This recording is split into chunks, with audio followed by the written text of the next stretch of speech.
So, dito po, gawa kayo ng baseline nyo or 5 cm. Okay? So, makita nyo dun sa back, kaya yung A1, A.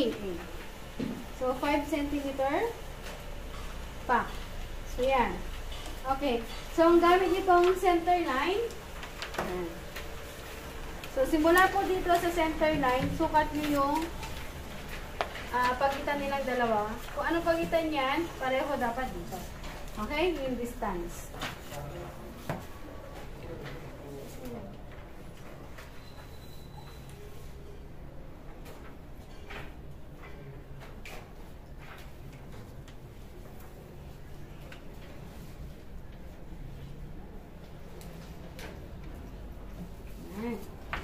So, after nyan, pin, 1/4,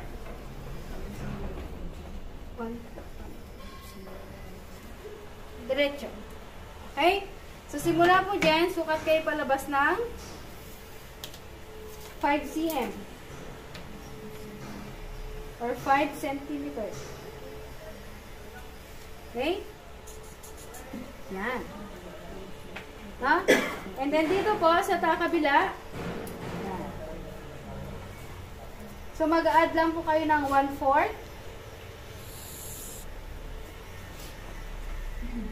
Okay? So 1/4 lang po. So simula dito sa linya na yan, mag-add kayo pataas ng 1.5. So yan si letter N and B. 1.5 inch. Okay? And then, ito lang po, gawa kayo ng line, connect dito sa dulo, or kay letter M, dun sa front pattern. Yan. And then, extend nyo po yung guhit. Okay? So, simula po ulit dito, kay letter B, sukat nyo na yun 1/4 ng waistline ng client nyo. 1/4 waistline plus 1/2 plus 3 cm. Okay? Yung 3 cm para po yan sa dart. Okay? And then, kunin nyo yung buo. Yan. Kabuuan. Fold nyo para makuha nyo yung gitna. Okay? So, dito po natin makukuha yung letter F, D, and C. No? So, ito si letter C. Okay? Ngayon, ito pong guhit ninyo sa gitna, transfer nyo dito sa likod. So, pag nag-transfer kayo, yung mark nasa baba,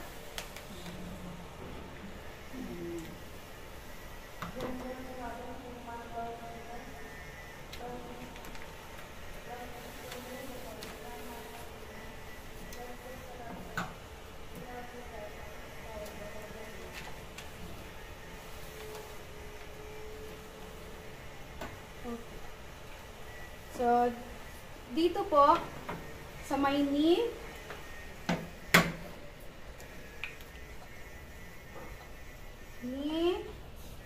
extend nyo lang po yung linya. Dito, sa may batang, transfer nyo tong linya. Yeah.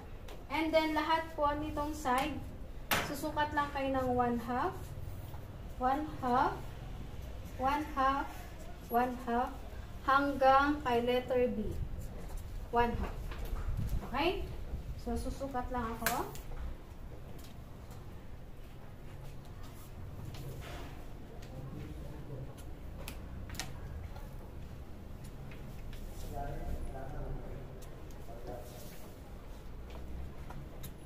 Yes. Ngayon po, connect na po natin yan. 1/2, 1/2, 1/2 lang kay C. Okay? So, pag-connect lang, L square.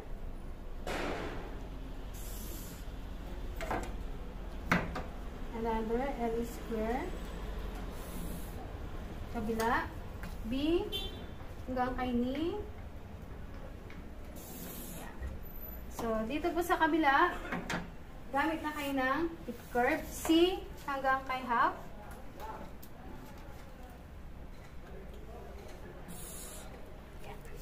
Na? And then, simula kay half, kay inseam, sa kay A, hip curve ulit.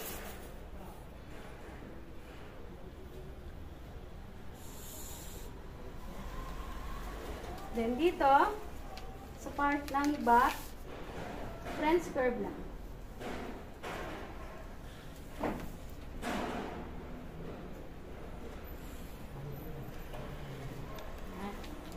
Okay? So, na-transfer na yan. Dito tayo sa may dart sa likod.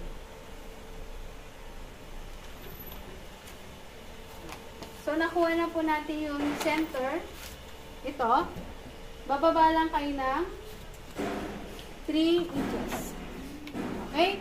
So, para hindi po banking, kung anong distance dito, kunin nyo yung distance hanggang dun sa baba. Kunin natin. Okay? So, connect. Sukat ka ng 3 inches pababa. Simula kay letter F, D, wala. Baba ka lang ng 3, kasi letter E. So, dito kay D to F, sukat ka lang ng 1.5 cm.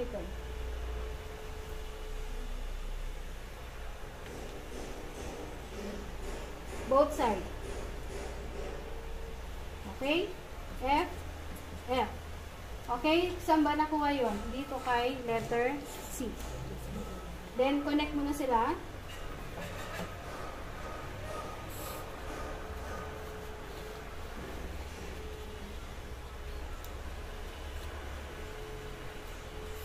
Yeah.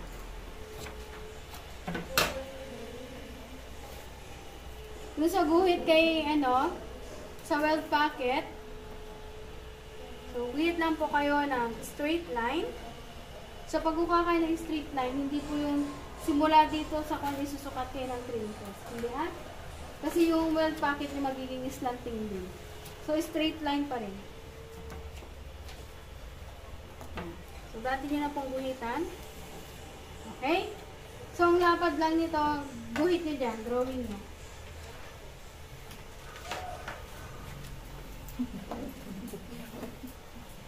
Drawing kayo.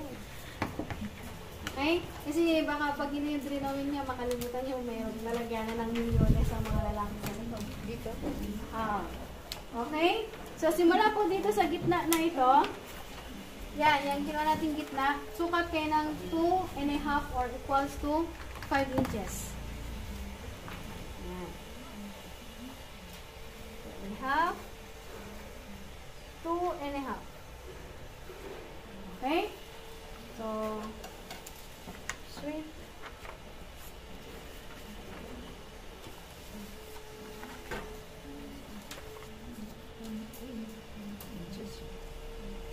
Then, half po. Then, 2.5 din dito sa baba. Okay? Then, connect nyo sila. Yan. So, ang lapad niya is half inch lang. Half. Half. Half. Half. Okay? So, ganito lang po yung lapad ng bibig niya. Para cute lang. Okay? So, ito po yung weld pocket. Ito yung mabubutas. Ha? So, lagay niyo dyan. 2.5 foot lang. Ma'am, nung ay ubing. 1 half. 4 siguro. 4. 2.5 inches. So, for example, yung client ninyo, siyempre, pag nagsukat kayo, ito, yung gitna, pag mapayat, at yung pocket is napunta dito, masyadong malapit ang distance nila, bawasan nyo yung lapad. 4.5 yun. Pag sobrang taba naman, 5.5. Malaki-laki na ang pwede. Ano yung nag-GE man na? Uy, na? Hindi milyones na. Siyempre, pag mataba, yan, malaki din ang pitakan na yan. Okay? dito po, the same din yung pag-cut dito sa may laylayan, ano? So, cut nyo din, naka-fold.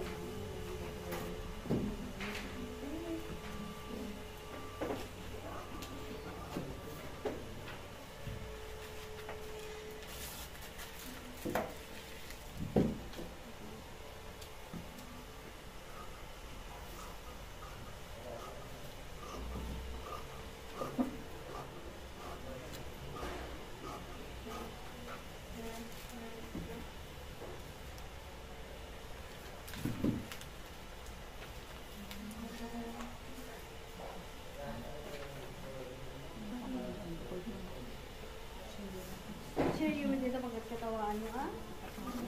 Para si tayo mag-amin at ang katawa. Ha? Namsugkan? Mayat data.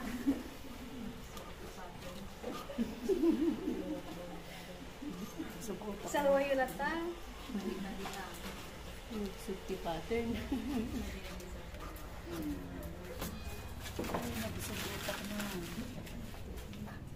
Na, ang langis na yung ganda mo. Nagala dyan. Basit lang tayo may sa oras pa eh. Pong ba? Ay, tapon tuloy. Hold nyo lang. Hold, set aside.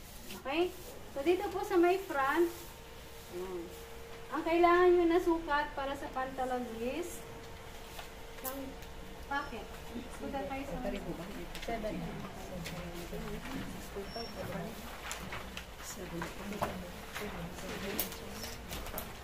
Okay? 15 by 11.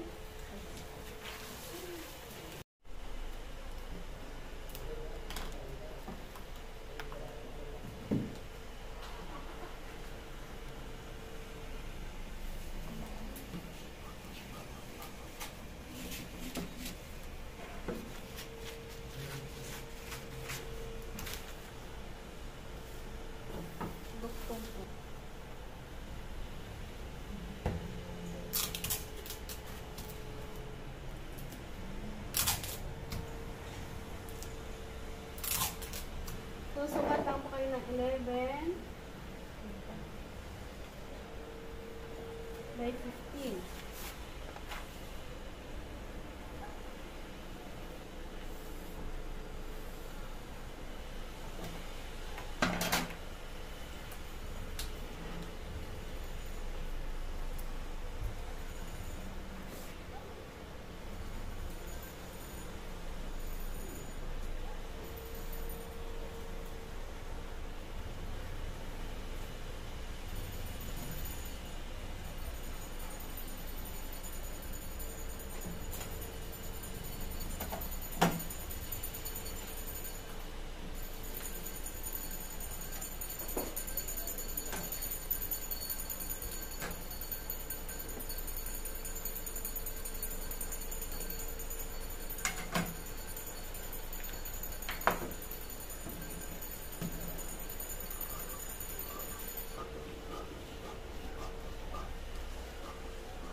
Then, after po niyan, fold dun sa dalawa.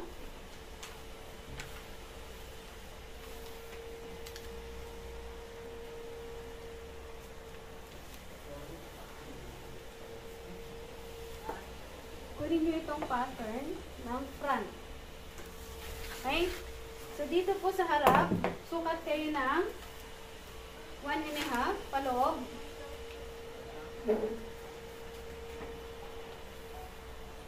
And then, simula po doon, sukat kayo pababa ng 7. Okay? So, doon sa tapat ng 7, sukat kayo paloob ng half. So, connect.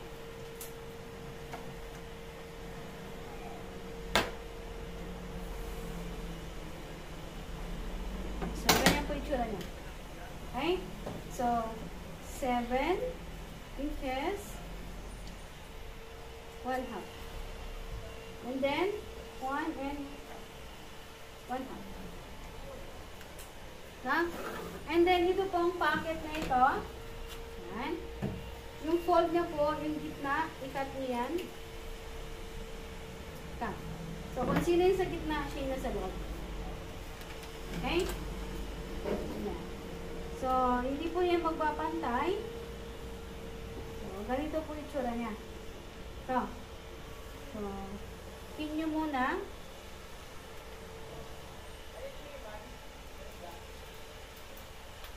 Pin. Okay? So, kung ano yung excess, i-trim nyo. I-trace nyo yung shape ng pantalon. Okay? So, trim.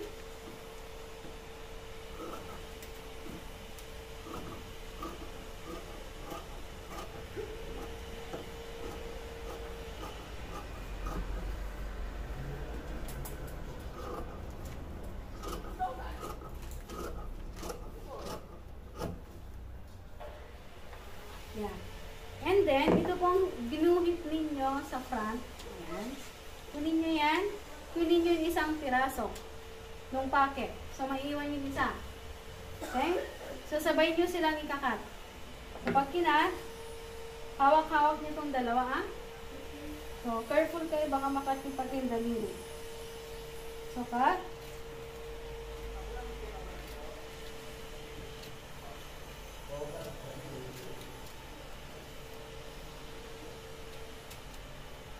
Yan. Ha? So, ganyan na yung itsura niya. Kaya before nyo ito i-cut, yan, kailangan na trim. Okay? Hindi yung nakat nyo na yan before nyo i-trim. Ha? So, kailangan isang part lang din ng pocket lang i-cut. So, pag nakat ninyo siya dalawa, yan, dalawa ganyan, ganyan na rin po itsura. Hindi mo rin magagamit yung pantalon. Kasi ang nabawas is 3 inches. Okay? So, yung binawas ninyo sa may pocket, nasa gitna. So, ganito po yung itsura niya. Okay?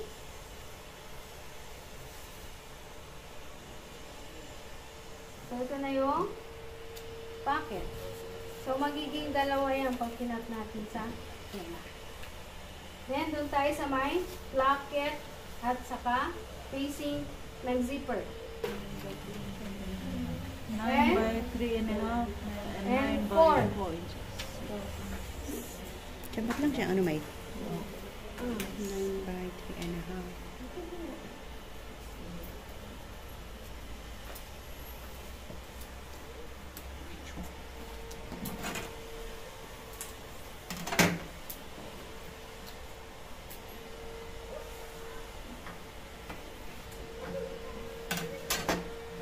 So, cut nyo lang.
May ba, di nagpapatok ko na Eli. Okay? So, ito po yung facing. Ito yung nakit. Malapad masyado, ano? Ito po yung nalagyanan ng zipper. Okay? So, dito po sa may facing, dito sa baba niya, medyo i-curve nyo lang po. Okay?